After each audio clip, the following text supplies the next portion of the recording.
When Cole Palmer signed for Chelsea on deadline day in the summer, very few could have predicted just how great his impact would be. The arrival was, in some ways, a short-term replacement for the absence of Christopher Nkunku and Carney Chukwuemeka. Now, 4 months into his Chelsea career, the question is more of how the pair can be played together in a way that gets the best out of them both, not who will drop out. Palmer has earned the right to be the dominant force and the immovable object in this scenario, for Mauricio Pochettino, it is very much a good problem to have. Right now, in the aftermath of beating Sheffield United 2-0, he has 3 forwards who all command a place. Behind them there are 2 undroppable midfielders.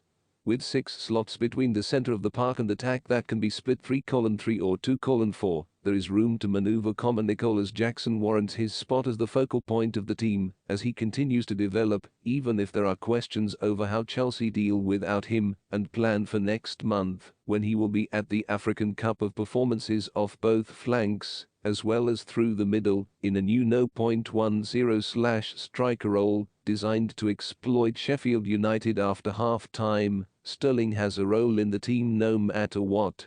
Palmer, then, is practically the first name on the team sheet.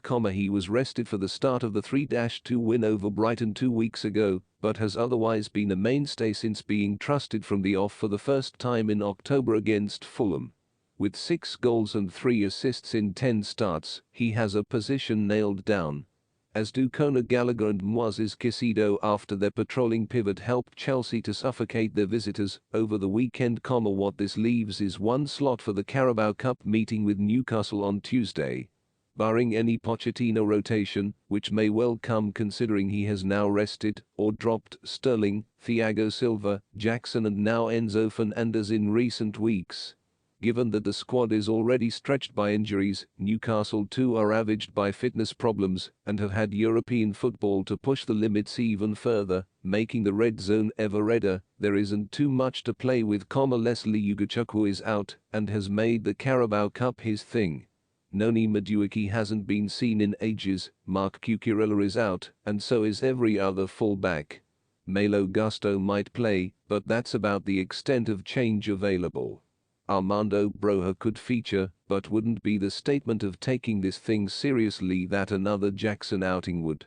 It is Fernandez, though, that actually has the best case to play, but, for the first time, Pochettino can throw a proper spanner in the works. He can turn the dial, crank up the level and inject a sprinkling of French stardust.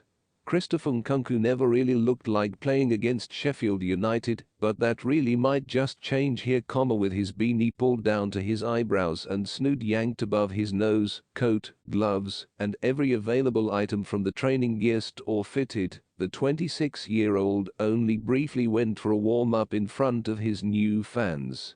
When Palmer scored to make it 1-0, he sat back down and settled in to get warm, maybe Newcastle from the start, in what is surely going to be an intense game, regardless of the energy-sapping context for both teams, isn't the place for him to make a debut.